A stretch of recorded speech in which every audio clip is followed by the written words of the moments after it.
자, 창세기 20장 말씀을 지난 시간에 일단 말씀을 나눌 때는 중심 주제를 두려움, 19장에서 롯의 두려움, 20장에서는 아브라함의 두려움에 대한 말씀을 지금 문맥이 흘러가고 있는 것이다 라는 걸 지난 일요일날 같이 말씀을 나눴어요. 지난 일요일날 내가 중점으로 말씀을 나눈 내용을 잘 마음에 담아두셔야 돼요. 모든 사람은 처음에 지음을 받아서 하나님 앞에 살 때는 하나님 앞에 사는 것 벌거벗고 살았지만 부끄러운 것도 몰랐고 두려움이 없었죠. 하나님 앞에 서는 것이. 그것은 뭘 상징하는 거예요? 무죄성을 상징하는 것이다. 처음에 그냥 창조에는 사람은 죄가 없었습니다. 그러니까 하나님의 거룩하심과 하나님의 의로우심 앞에 사람은 그냥 벌거벗은 상태로 사는데도 부끄러운 것도 없고 두려움이 없었던 거예요. 그런데 이제 뱀의 유혹을 받은 여자를 통해서 선악을 아는 지식을 넣어주는 나무 실과를 먹고 나니까 눈이 열려가지고 자신들이 벌거벗었다는 것이 그때서 드디어 보였다는 거예요. 그리고 하나님 만나는 것이 이제 두려워지더라는 거예요. 자, 이런 것은 참 인류의 문제를 지적해주는 근원적인 문제가 창세기 시작에서부터 나온 말입니다. 사람은 죄로 말미암아 하나님을 만나는 것을 두려워하게 돼 있다.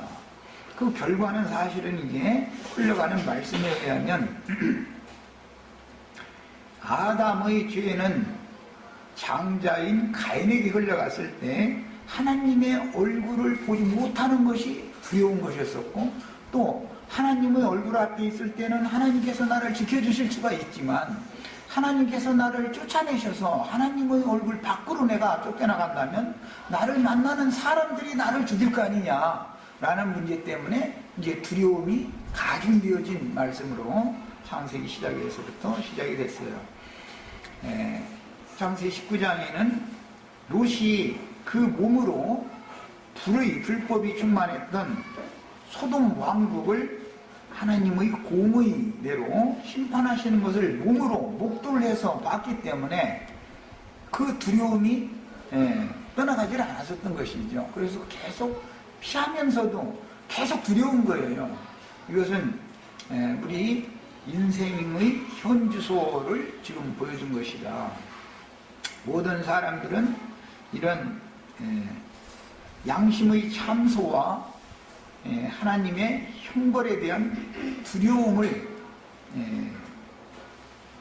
피하고 양심의 참 자유, 즉 영의 해방을 받아서 하나님 앞에서 두려움 없이 사는 것, 그 다음에 그걸 이제 영생이라고 그러는데 하나님과 함께 영생하는 것을 추구하지만 사람들은 그 길을 모르는 거죠, 지금. 또 어떤 사람들은 이런 것에 대해서 관심을 갖지도 않죠. 복음을 전하면 그냥 사람이 그냥 세상에 왔으니까 잘 먹고 잘 살다가 자외선 잘 되는 거 보고 그러고 죽으면 요한이 없지 않냐. 이게 세상의 영의 특징인 것이죠. 그러나 이제 하나님의 진리의 성령은 사람 스스로는 어떠한 경우에도 사탄의 올무와 결박, 즉 말하자면 선악을 아는 지식을 마음에 새긴 율법으로 사람 속에 넣어줬기 때문에 그 율법의 저주를 스스로는 절대로 벗어날 수 없다. 그러면 여기에 대해서 그 사탄의 결박, 즉 선악을 아는 지식이라고 하는 율법 말씀을 해버리고 그걸로 말미암아 내가 죄인들을 형벌하고 심판하고 하는 것이 아니고 또 다른 한 법을 내가 세워서 새 법으로 말미암아 구원을 하겠다라고 하나님이 법을 딱 바꿔서 선포를 하시면 새 법을 당연히 따르고 믿어야 구원을 받는 것이죠. 그것을 율법 외에 또 다른 한 법인 믿음의 법을 주셨다 그랬어요. 이 사람의 구원이라는 것은 율법의 행위로 말미암는 것이 아니고 믿음의 법으로만 구원을 받는 것이다 라는 게 신앙 말씀인데 이 말씀을 전하기가 너무 어렵죠. 왜 그러는가? 모든 사람 속에는 마음에 새긴 율법이라고 하는 율법의 저주가 그 사람의 양심 안에 생명으로 지배를 하고 있기 때문에 모든 사람이 나의 육신의 행위와 상대방의 육신의 행위를 보고 판단을 자꾸 한다. 뭘 따라서? 자기가 신이 되어져서 저건 선한 짓이야, 저건 악한 짓이야. 이게 선악을 아는 지식에 따라서 자신을 판단하고 남을 판단한다. 이게. 그렇게 되므로 각자가 다 신들 중 하나가 되는 거예요. 다 신인 거예요, 자기가.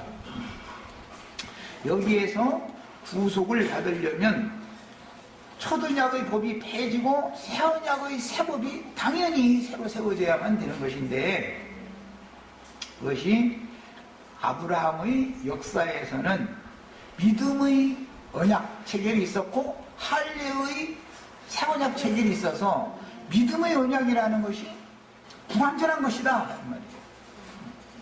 그 첫 번째 아브라함과 맺은 그 믿음의 언약은 완전한 게 아니다.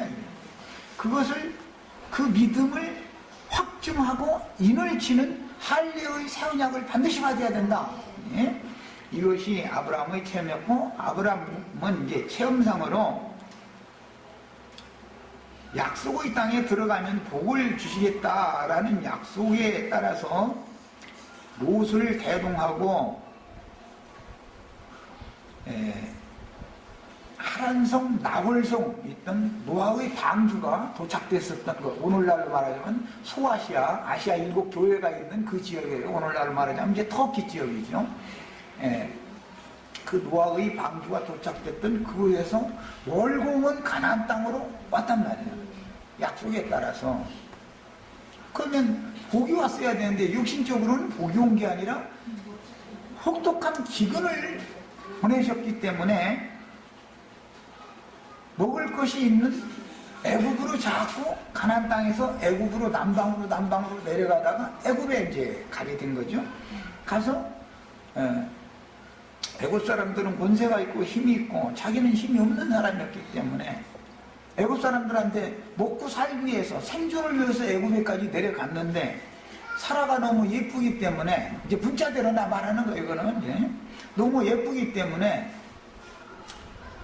사라의 주인이다 라고 생각하면 이걸 죽여버리고 자기 아내로 말미암아서 아내를 뺏어가야 되니까 날 죽일 거다.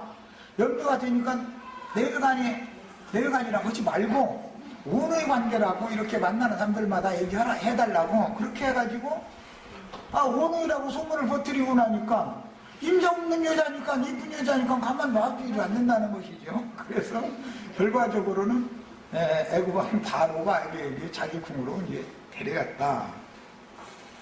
그래가지고 그런데 때가 되니까 하나님께서 바로의 꿈에 현몽을 하셔가지고 그 여자 함부로 손 내지 말아라.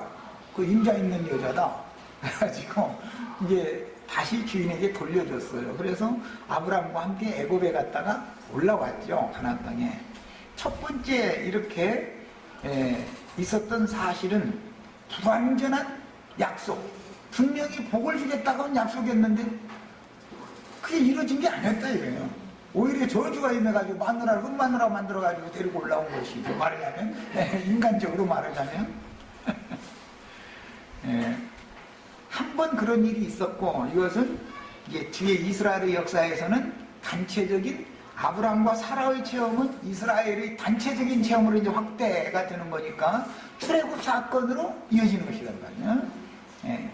430년 동안 아브라함의 자손이 애굽에 내려가서 그것도 야곱의 때 기근이 와가지고 내려가서 거기서 자손이 퍼져가지고 때가 찼을 때 올라왔어요. 다시 가나안 땅으로. 이제 근데 바로 가나안 땅에 간 게 아니라 이제 광야를 거치게 됐죠.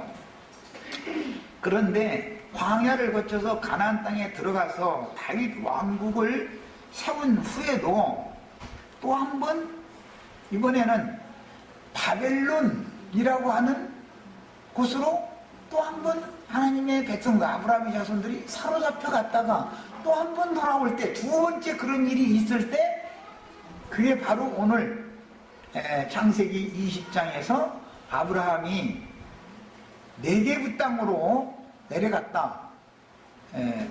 살렘 지역에서, 즉 이제 소돔 왕이 지배하고 있던 살렘 지역은 예루살렘이 있는 그 팔레스타인 땅의 중심부 지역인데, 그곳에서 저 아래, 지난 시간에 제가 말씀드린 것처럼 서울 지역에서 저 아래 전라남도 쪽으로 아주 그냥 충청도 거쳐가지고 아예 멀리 도망가 버리는 거예요. 무슨 충청도로 도망가가지고서 이게 근처로 도망갔으니까 불안해가지고 이제 이러고 살았는데, 아예 아브라함이 그냥 멀찌감치 가버린 거예요.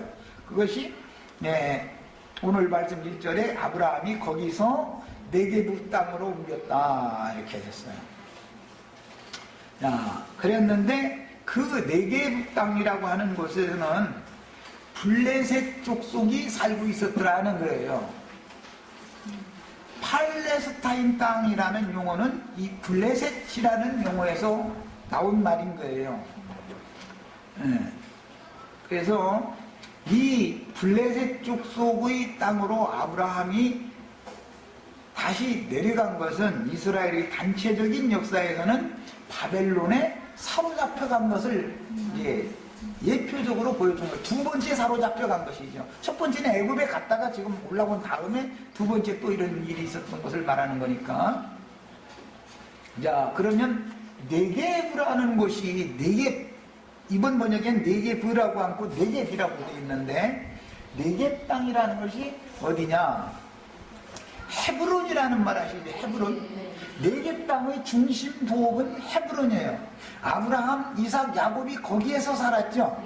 사라가 거기서 죽어가지고 장사 지낸 땅이 헤브론에 있죠. 네게브 땅, 블레셋 족속, 해족속의 살고 있는 네게 땅의 그 장지 이름이 뭐죠?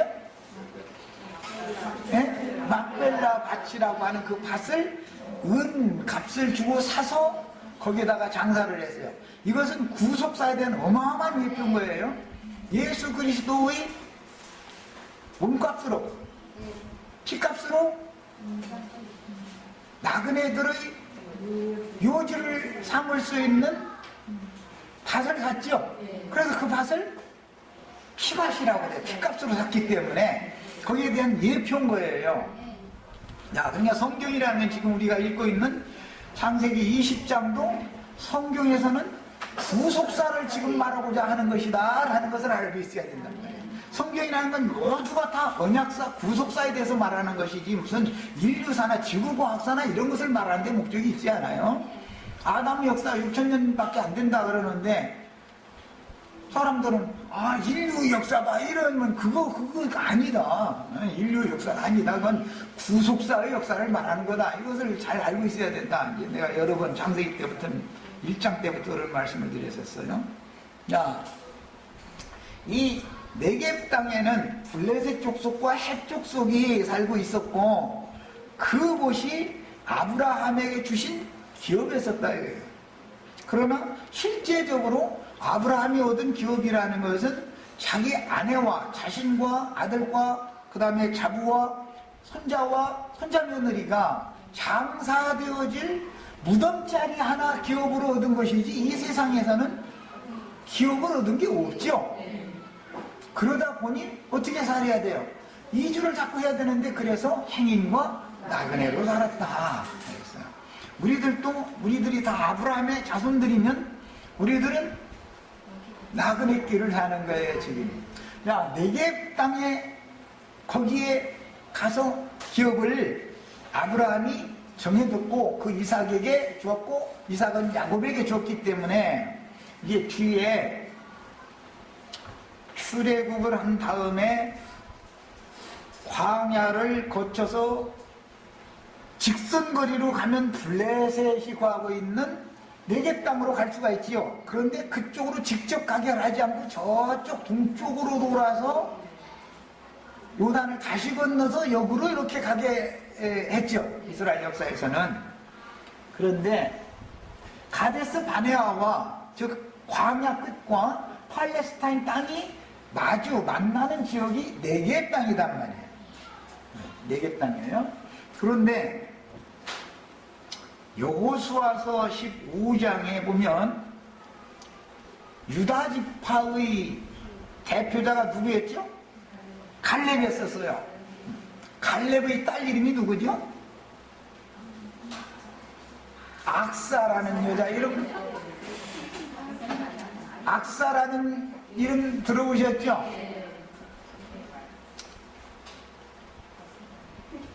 네개 땅의 헤브론 성은 너무 견고한 성이기 때문에 칠 수가 없는 거예요, 도대체. 그런데 모세가 가장 강한 족속에게 축복으로 4개 땅을 주겠다 유언을 하고 죽었죠. 그래서 갈렙이 여호수아에게 그 4개 땅은 모세가 유다 지파에게 준다고 했지 않느냐.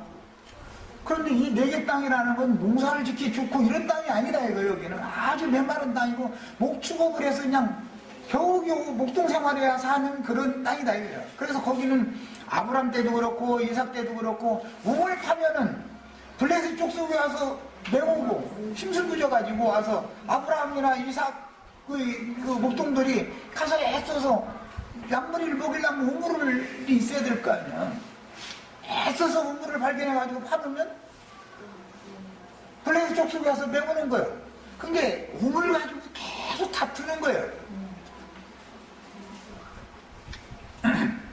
지금 우리도 지금 우물싸움을 하고 이러고 있는 거죠. 그 우물이라는 게 뭐예요? 생수의 원천이 되시는 예수 그리스도의 심령과 마음에서 나오는 그 진리의 영을 우리가 마셔야 하니까 우리 영혼들이. 그래서 우물을 지금 바로 우리가 온 거 아니에요. 나는 지금 두리박질을 하고 있는 중이고 우리 지체들은 내가 이제 두레박해서 큰 그릇에다 이제 따라 놓으면 이제 다 각자 자기 먹을 만큼 마시는 거예요. 이렇게 지금 우리 물 마시러 왔지요 오늘. 예. 그래서 신약 성경에도 사마리아 여자가 물 마시러 산당에 제사를 하러 다니는 것으로 상징화된 거예요. 이게 신앙생활이다 이거예요.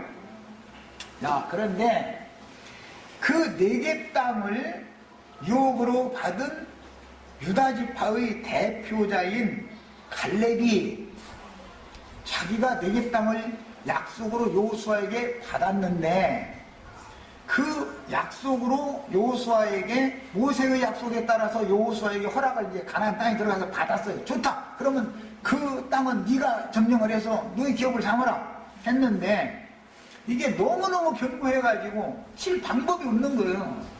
그러니까 어떻게 했어요? 누구든지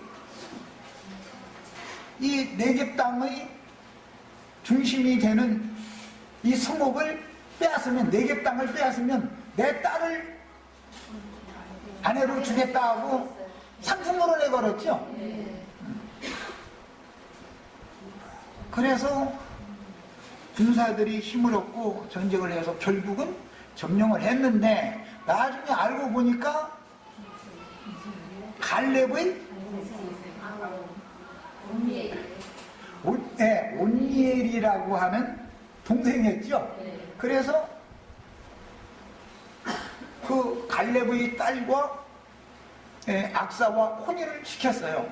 혼인을 딱 시켰는데 악사가 하는 말이 시집가면서 그냥 하는 게 아니라 아버지 나 딸이라고 해가지고 빈손으로 보내면 안 되잖아. 나도 기업을 가지고 와야지. 그랬단 말이에요. 옛날에는 딸아들 구분을 않고 다 아버지를 떠날 때는 기업을 받을 권리가 있었다 이 말이죠. 그러니까 아버지가 뭘 줄까? 그 네겝 땅 중에서도 제일 거칠고 황량한 지역, 그 지역을 딱 지정을 해가면서 거기를 기업으로 주세요 그랬어요. 나 같으면 물이 넉넉한 어느 쪽에 있으면 거기를 주세요 그럴 텐데 이 악사라는 사람 아주 계시가 있는 여자였던 거마. 그런데 지리적으로도 역사학자들이 이제 학자들 하는 말이에요. 지리적으로도 겉에는 황폐화되어지고 모래장들화되어진 그 지역을 파야만 파기도 쉽고 그 지역을 파야만 물샘을 얻을 수가 있어요. 그 지역에서는.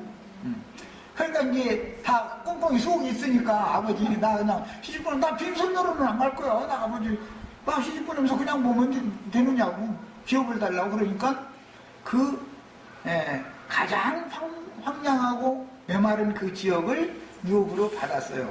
그런데 임시 가서 무슨 짐승 길르고 우리 살려면 마시아 살잖아요. 아버지 그냥 땅 달라 했다 그냥 메마른 땅만 줘? 그러지 말고 샘도 2개 주세요. 그랬다는 거. 그래가지고 윗샘과 아랫샘, 윗동네 마을에 샘 하나 있고 아랫동네 마을에 샘 하나 있는 그 2샘을 유업으로 받아가지고 시집을 갔어요.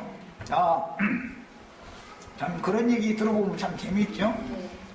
우리들도 기왕 시집을 가면 기업을 이 세상 사람의 눈으로 볼 때는 황량하고 날 것이 없는 곳으로 가도 하나님께서 꼭 먹을 거, 입을 거, 마실 거 다 준비해 주신다라는 믿음을 가지고 기업을 받으셔야 되는 거예요. 아브라함, 이삭, 야곱이 그래서 그 지역을 기업으로 받은 거예요. 무슨 기업이건 믿는 자에게나 주시는 기업이지 불신자들의 눈으로 봐가지고는 기왕이면 농사 지키 준 땅을 받아야지 왜 농사는 질 수 없는 황량한 땅을 기업으로 받아. 세상에서 아무리 연단 것이 있어도 하나님이 다 먹이고 입히고 책임지신다라고 하는 믿음으로 사는 것을 여기서는 연단을 받는 지역이다 이거예요. 그러니까 그 네겝 땅이 그렇게 계속 유다 지파에게 상속으로 이어졌었던 거예요. 아브라함이 이삭에게, 이삭이 야곱에게, 그 다음에 가나안 땅에 들어간 갈렙 지파에게, 그 다음에 악사의 딸에게 기업으로 물려주게 됐던 거예요. 그곳이 바로 아브라함과 사라, 이삭과 리브가, 야곱과 레아가 장사 지낸 곳이죠. 그것이. 그런데 이번에는 이제 블레셋 족속에 대해서 좀 이제 말씀을 좀 나누려고 그래요. 블레셋 사람들이라는 것은 원래 함 족속이죠. 네. 함 족속 중에서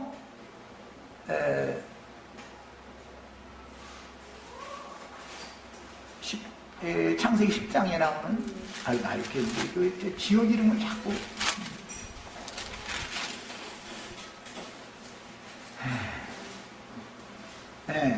함 족속 중에서 미츠라임이라는 그 이름은 애굽, 우리나라 말로는 애굽이라고 번역되는 거예요. 영어 번역이에요. 그러고 보면 이 히브리인들의 용어는 미츠라임인데 이건 이제 영어로 번역을 하면 이집트가 되는 거예요. 애굽이에요. 그 미츠라임의 후손인 가슬루힘이라는 사람한테서 블레셋이 나왔다 이렇게 돼 있죠. 창세기 10장 13절 14절에 이게 함 족속이에요. 이게 저주받은 족속이 사는 곳이죠. 육신적으로 볼 때는 황량한 땅에 저주받은 사람이 사는 거예요. 그런데 그곳에 함 족속이 거하고 있으면은 그대로 저주지만 약속의 복, 신약의 용어로는 아브라함의 복이 이방인에게 미치게 하고 우리 모두가 믿는 사람들은 무슨 복을 받게 하셨다? 성령의 복을 받게 하셨다. 성령의 복을 받게 하셨다. 아브라함의 복은 최후로 성령의 복을 받는 것이죠. 성령의 복을 받은 사람들이 볼 때는 거기가 복지다. 이게 복지, 복된 땅이다. 그래서 가나안 복지라는 말이 거기서 나오는 거예요. 이런 개념을 아셔야 돼. 역사적인 사실도 알아야 돼. 지리적인 사실도 알아야 되고. 자, 그게 영적으로 보면 성령의 복을 받은 사람들에게 보면 그것이 복된 땅이다 이거예요. 저주받은 함 족속이 사는 상태에서는 저주가 임한 땅이죠. 그게 거기서는 오히려 육신적으로 보면 물이 넉넉한 소돔들판이 복받은 땅이지. 그런데 그쪽에는 하나님의 심판이 임해버렸고 여기는 오히려 복이 주어진 땅이다 이 말이잖아요. 이게 지금 이것은 이제 첫 언약의 저주와 둘째 언약, 새 언약의 축복의 차이를 알아야 되고, 육신에 있는 사람들의 저주와 영적인 사람들의 저주가 다르고, 육신에 있는 사람들의 축복과 영내에 있는 사람들의 축복이 다르다. 지금 이걸 지금 말하고자 하는 거예요. 성경에서는 기본적으로. 자, 이제 그러면 그 지역에 함 족속, 저주받은, 육신대로 보면 저주받은 족속이에요. 함 족속이 그곳에 살고 있었는데, 자, 우리는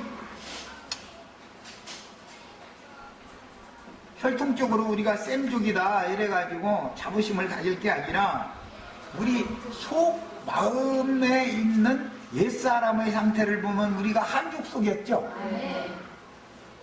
우리는 저주받은 이방인이었잖아요. 이 함 족속에게는 저주가 임했기 때문에 이스라엘 사람들은, 유대인들은 상종을 안 해. 한 상에 앉아서 밥도 안 먹어요.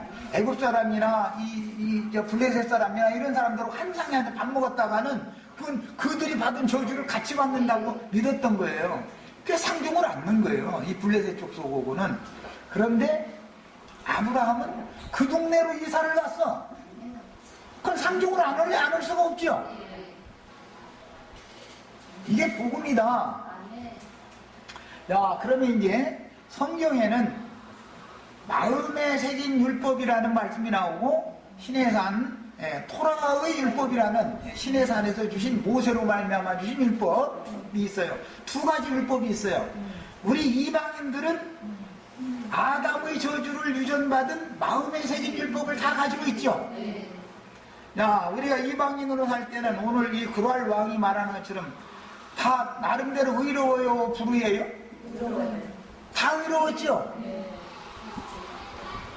저 사람이 문제지, 나는 다 나만 같아가지고는 그러면 세상이 잘 될 것 같았었죠. 그런데 하나님의 눈으로 보는 관점은 가인과 같이 갑절의 저주가 임한 것은 아니지만 이미 저주 아래 있는 짐승이었죠. 인간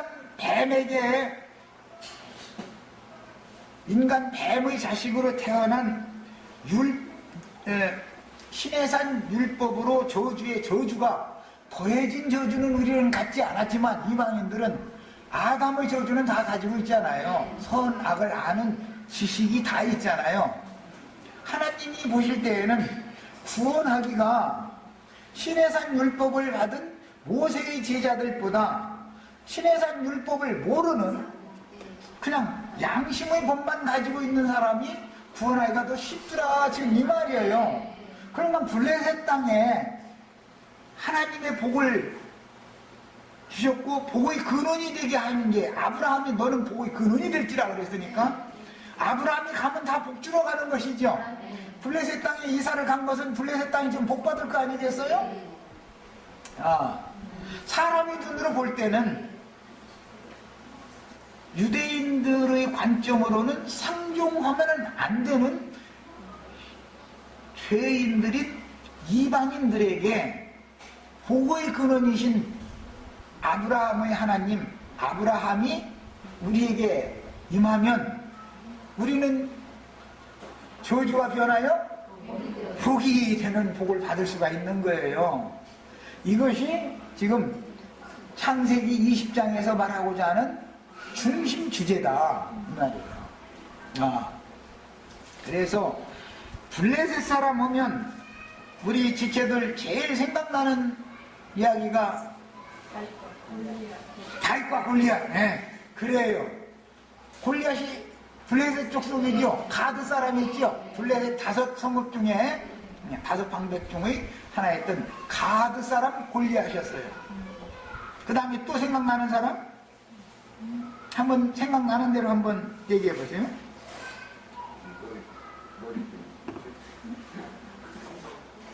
삼손. 삼손이 여자를 사랑해도 꼭 2 여자를 사랑했는데, 첫 번째 여자는 블레셋 여자였죠. 2번째 여자도 블레셋 여자예요. 2번째 여자는 들릴라라는 이름이 있고, 첫 번째 여자는 이름도 없어, 그냥 블레셋 여자예요. 그냥 삼손과 들릴라 얘기 많이 들어보셨죠? 들릴라는 누구를 상징한 거예요? 뱀에게 점령당했던 아담의 배필인 여자, 아주 하와라는 이름을 갖기 전의 여자다 이 말이에요. 상징이요, 상징. 남자를 유혹하는 데는 이거죠. 그 사람은 세상 나라에서 남자 유혹하는 데는 술집에 있죠. 가정 부인은 뭐 남자 유혹하고 이런 것이 없잖아요. 가정 부인이 남자 유혹하는 게 어디가 있어. 그런데 술집에는 다 이게 남자 유혹을 하는 여자들이 살아요. 상징이요. 자, 이제 삼손과 들릴라 하면 무슨 뜻인지를 아셔야 돼. 그것은 여자가 뱀에게 먼저 점령당한 다음에 남자를 미혹해서 꾀는 사람을 상징한다 이거예요. 삼손은 사사였죠. 아까 내가 말한 갈렙의 동생이며 사위인 온니엘은 이스라엘 첫 번째 사사죠. 첫 번째 사사가 악사의 남편이 되어진 온니엘이잖아요. 삼손이 첫 번째 블레셋 여자를 사랑한 것은 진짜로 사랑한 거예요. 블레셋을 물리치기 위해서, 블레셋의 손에서 이스라엘을 구원하기 위해서 트집을 좀, 여자로 말미암아 트집을 좀, 블레셋 사람에게 트집을 잡아가지고 블레셋 사람을 쳐 죽이려고, 다 멸하려고 그 여자 사랑했던 것이죠. 네. 그런데 두 번째 여자는 아마 진심으로 사랑했던가 봐. 그러니까 아무래도 그 깊은 비밀을, 수수께끼 비밀을 이렇게 가르쳐줘가지고, 이제 자기가 되려 블레셋에게 잡혀가가지고, 블레셋 사람들의 뭐 3,000명인가 지붕에 앉아서 뭐 구경하는데, 뭐 솔로몬은 거기서 매를 갈았대나, 매를 돌렸대나, 이제 수모를 당하다가 그 성전 큰 기둥을 양 가슴에 이렇게 막 끌어안고서, 주여, 이번 한 번만 나에게 능력을 다시 회복시켜 주셔가지고 원수를 갚게 해달라고 그랬는데, 하나님이 진짜로 원수를 갚게 해줘가지고 두 기둥을 잡고서 엎드렸더니 그들이 성전이 무너졌다는 거잖아요. 참 재미있죠, 그런 얘기를 보면. 아니, 이 기둥하고 저쪽 기둥하고 3,000명이나 모이는 기둥이 얼마나 멀리 있겠어요? 큰 기둥일 텐데, 그것을 어떻게 팔로 막혀야 두 기둥 잡고서 막 엎드리면 막 3,000명이나 모일 수 있는 그 신전이 무너지겠어요?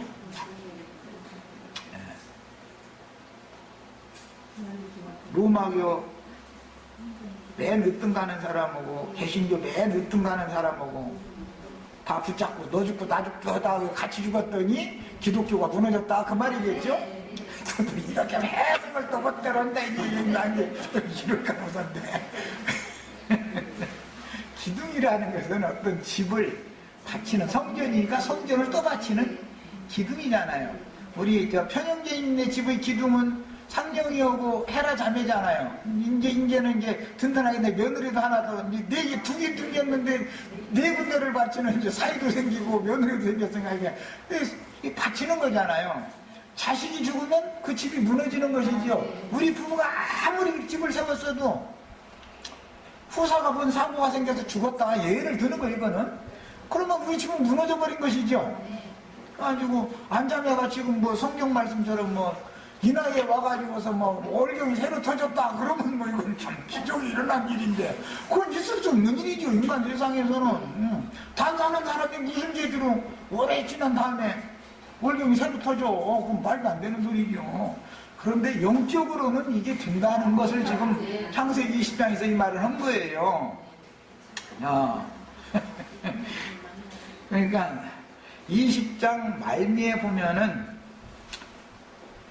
사라를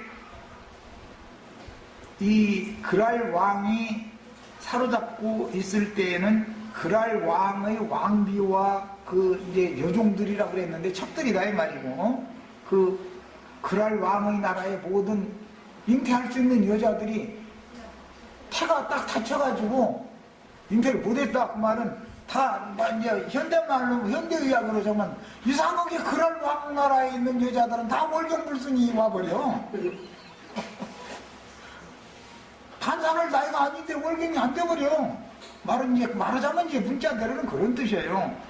그런데 하나님이 사라를 선지자의 아내인 사라를 선지자에게 다시 돌려보내주니까 선지자 아브라함이 그들을 위해서 기도를 했어요. 무엇을 해달라 기도했어요? 태를 고쳐달라고 당연히 기도했겠죠.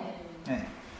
이 그랄왕 블레셋 사람들의 태를 좀 열어달라고 기도를 했더니 이 태가 고침을 받아가지고 아기를 쑥쑥 잘 낳더라 이제 이 말인데 그 참 얼마나 웃기는 얘기예요. 이것은 율법 저주의 시대가 이제 종결되어지고 이방인들이 회개하여 즉 하늘이 열려서 복음을 듣고 거듭나는 새 시대가 왔다. 그에 대한 상징이다 이 말이에요. 참 어렵죠 성경이라는 게 해석하기가.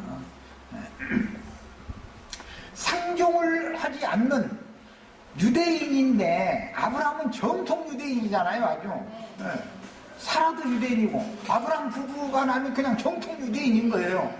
이 사람은 블레셋 족속과 즉 저주받은 함 족속과 한상이 아니라 밥을 먹어도 저주가 임하는 거예요. 대화를 하면 안 되는 거예요. 그런데 하나님이 왜 네겝 땅 블레셋 족속이 사는 땅까지 이사를 하게 했을까 그 말이에요. 아브라함이 그냥 멀리 도망가야 살겠다 싶어서 간 거겠지만 그것은 하나님이 거기다 데려다 놓은 거죠. 이방인의 때가 왔다.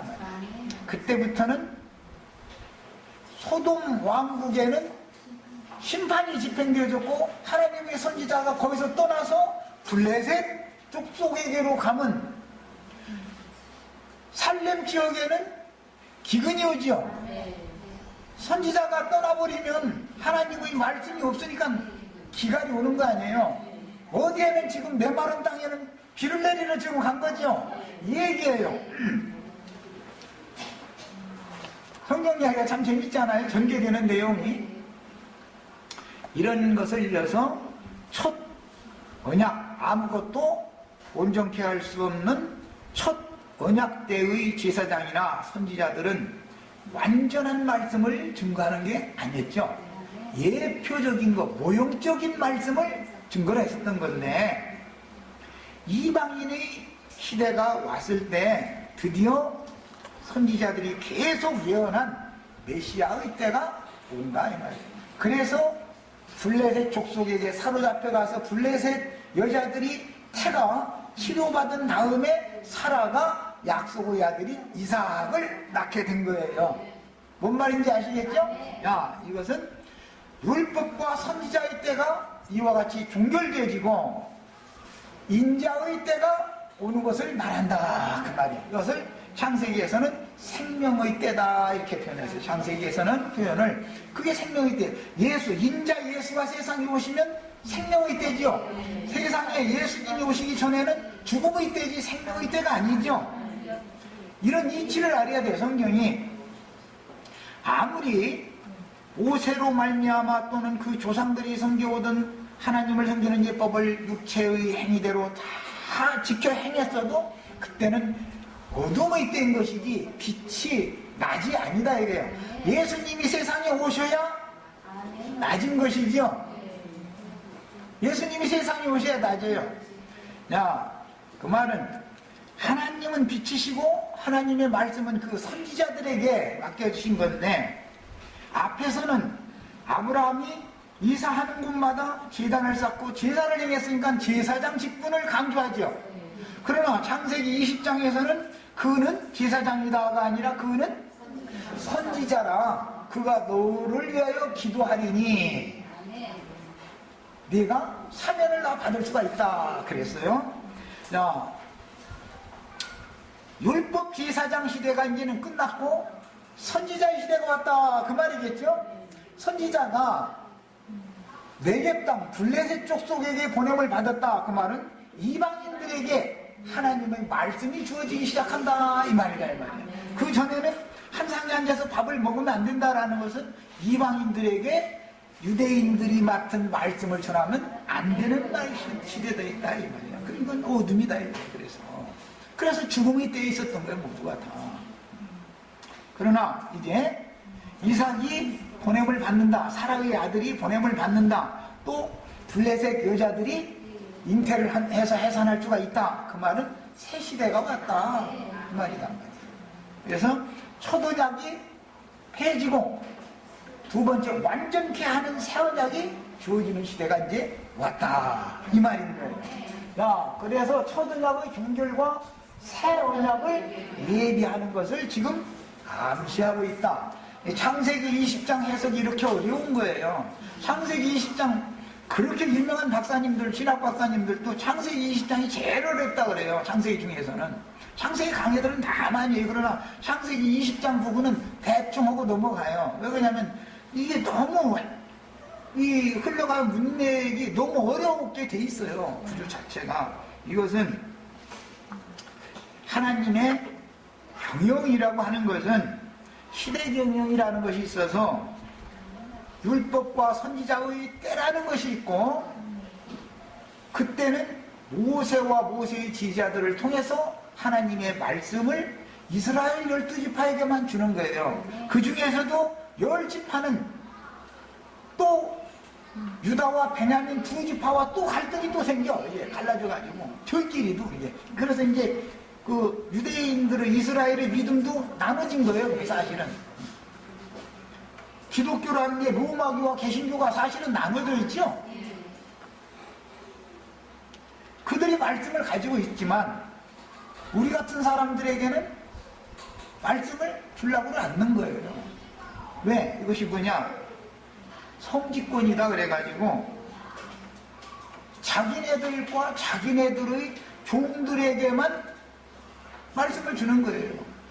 최후로 교황 무고설이라고 그래가지고 거기까지 나가버리는 거예요.